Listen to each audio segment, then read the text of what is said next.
Apakah proyek seperti ini bisa diandalkan, Bang? Ini adalah peternakan ayam model terowongan, menggabungkan keunggulan kandang tertutup dan sistem umbaran. Ayam dapat bergerak bebas tanpa merusak lingkungan sekitar.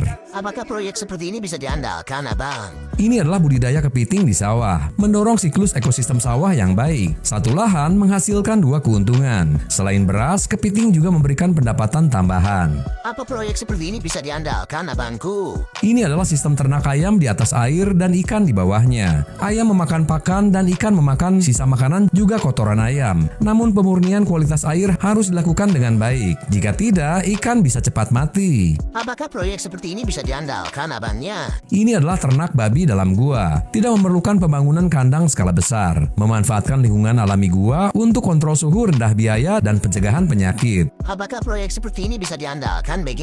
Ini adalah budidaya keong di rakit bambu. Menggunakan rakit bambu di perairan alami untuk menciptakan ruang budidaya vertikal. Produksinya bisa mencapai 1 ton per musim. Murni alami, hijau, dan bebas polusi. Apakah proyek seperti ini bisa diandalkan, BG ku? Ini adalah budidaya ikan di kolam terpal. Cocok untuk berbagai medan tanpa perlu menggali kolam. Kolam terpal ukuran 60 meter kubik bisa menghasilkan 2 ton ikan. Namun membutuhkan pengetahuan teknik budidaya yang cukup tinggi.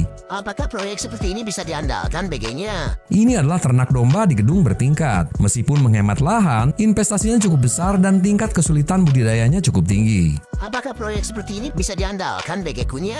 Ini adalah budidaya rumput gandum hidroponik. Bisa dipanen dalam 7 hingga 9 hari, terutama digunakan sebagai pakan ternak sapi dan domba. Kekurangannya adalah biaya investasi yang cukup tinggi. Apakah proyek seperti ini bisa diandalkan, Bos? Ini adalah budidaya ubi Cina atau umbi yam gantung. Sangat mengurangi biaya panen. Namun perlu uji coba pasar untuk kemungkinan bisa diterima masyarakat kita atau tidak. Apakah proyek seperti ini bisa diandalkan, Bosku? Ini adalah menanam sayur di media kerikil. Adanya celah di antara kerikil lebih efektif mencegah genangan air, menghindari busuk akar akibat banjir. Cocok untuk daerah dengan curah hujan tinggi atau tanah dengan drainase yang buruk.